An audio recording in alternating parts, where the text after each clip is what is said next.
Hello and welcome to a time special presentation for Thirukkural with the Times, where we explore real world lessons from the classic Tamil text Thirukkural with motivational speaker, author, and diversity champion Bharathi Baskar as she explores the masterpiece.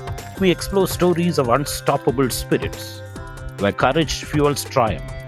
We begin with the story of Chinnadurai, who rose above caste-based violence to a touching fictional tale of a brave widow-turned-teacher who changed the lives of countless students. We discover Thiruvalluvar's thoughts on literacy. Chinnadurai became a victim of caste-based violence and was hacked by 3 students from his class last August.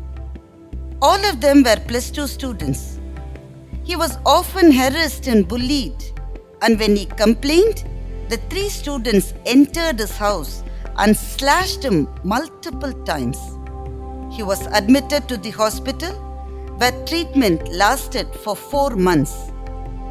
After his discharge, government authorities enrolled him in a different school.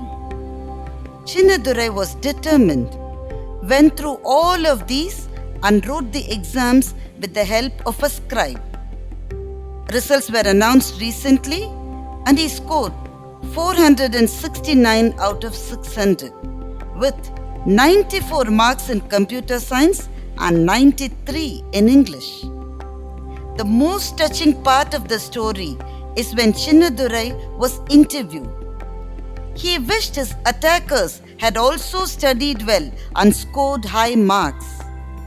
I was astounded by his iron will to study and his liberality, kindness, and wisdom. He did not seek vengeance by hitting back, but his retribution was to outstrip the incident by soaring to greater heights, much above the ones who hacked him with the aid of education. One candle can wipe out darkness. One tree can start a forest. One bird can herald a spring. And one educated person can rewrite the destiny of a family and a community. Recently, my sisters and I visited our father's ancestral home at Thiruvannathapuraam, a small hamlet in Tirunelveli. We walked past the house where my father spent his childhood. Another family lives there, and I peeped from outside.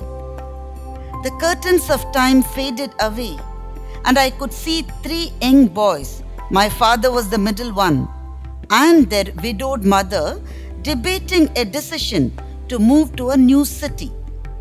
There were no schools nearby to continue studies after 8th standard, and most stopped studying. My grandma, a unique woman, bravely decided to migrate to Thoothukudi, a faraway place, to educate her sons.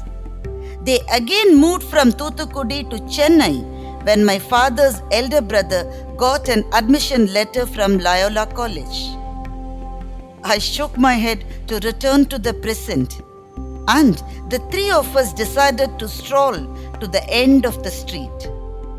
The last building on the street made us stop and gaze. It was a huge CBSE school. My father would have been thrilled had he been alive. A short story of 1940s written by the famous Tamil author Kalki is etched in my memory. A headmistress is in conversation about her early life with an inquisitive teacher. The headmistress was a child widow, and as per the norms of those days, she shut herself to her house. As she grew into a beautiful young woman, her younger sister was getting married. One of the visitors was a handsome young man. The man fell in love with the widow. He was brave and was willing to break any rule to take her hand in marriage. He wrote a letter stating he would fight the whole world to marry her. To express her consent, she had to hold a flower the next day. That would be a signal of her acceptance. The teacher, listening to the story, interjected with an anxious question. Ma'am, did you appear the next day with the flower? The matron said, No. I was crying the whole day, and the boy left. I never saw him again.